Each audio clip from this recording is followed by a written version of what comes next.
Blue Fire is a 3D platformer action-adventure title produced by ROBI Studios.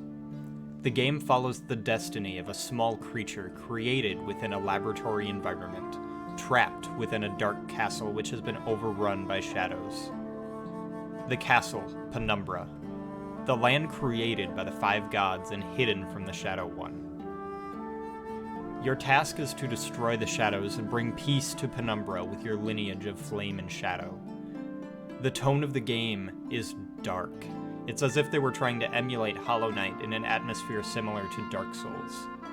The gameplay is not quite like either title, and more so finds itself fitting into the platforming-heavy styles of games like Celeste and A Hat in Time.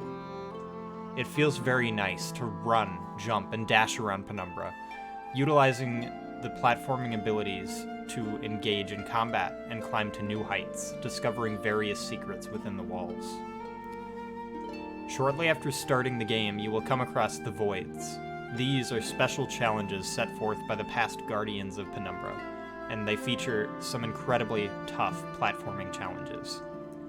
Each one is graded by difficulty by a number of stars, ranging from 1 to 5. Personally, I found all but the 5-star challenges to be fairly easy, able to complete them in a single run. Only a few difficult spots within those easier challenges, though I'm admittedly no beginner when it comes to this genre. I can imagine there would be players who simply cannot break through the difficulty wall required to complete all of the Void challenges. The 5-star challenges are very, very hard. Though thankfully, completing these Void challenges is not required to progress in the game. There are a large number of hidden items throughout the castle, and a similarly large cast of lively characters that inhabit the small towns within. Climbing up beyond where it seems the developers intended will often reward you with a hidden chest containing equipment or upgrades, some of which will drastically improve your ability to maneuver both on land and in the air. There are 18 equipable spirits which grant you unique feats, the most powerful of which are hidden throughout Penumbra, with others being purchasable from shops. And now, the part I have to speak to: combat. I said in the beginning that the game seems to draw its aesthetic from Hollow Knight and Dark Souls, but its combat, certainly not. All but the final encounter of the game left me without much challenge, in stark contrast to the toughness of the Void challenges.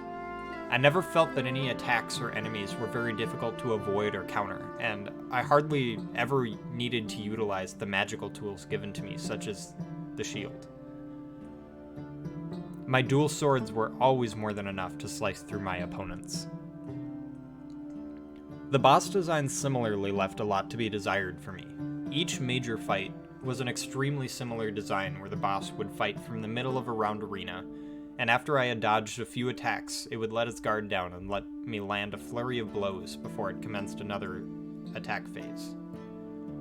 I didn't really feel like I had earned my combat victories, where each Void left me feeling wrung out for my skill and ability. Overall, I had an excellent time with the game and was always ready to jump back in to play more. It does an excellent job of rewarding exploration and always has a goal to be reached. The length, I feel, was about perfect. I spent just over 10 hours in the game, and I managed to get all the collectibles, finish the side quests, and all the Void challenges. The story doesn't always do the best job of directing the player on where to go, but I think that was an intentional choice, as the world is just small enough to keep you from getting too lost, and anything you find while you're wandering is going to be important later on anyway. I never felt like there was any wasted space in the various areas, and each one felt unique in the way you had to traverse it, as well as the enemies and obstacles within them. The game feels well polished, and outside of a few camera issues, I found hardly any faults throughout the experience. I felt very free to explore as wildly as I pleased, a true joy in a platformer like this.